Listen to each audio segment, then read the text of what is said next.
How to fix Windows Sandbox is grayed out in Windows features on Windows 10. Here are 3 steps that may help you fix Windows Sandbox is grayed out in Windows features on Windows 10. 1. Enter into the BIOS of your computer, https://www.makeuseof.com/tag/enter-BIOS-computer. How to enter the BIOS on Windows 10 and older versions.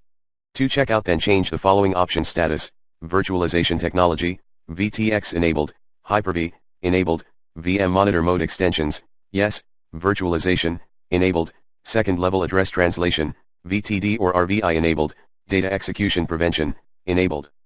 3. Go to the turn Windows features on or off. You'd be good to go.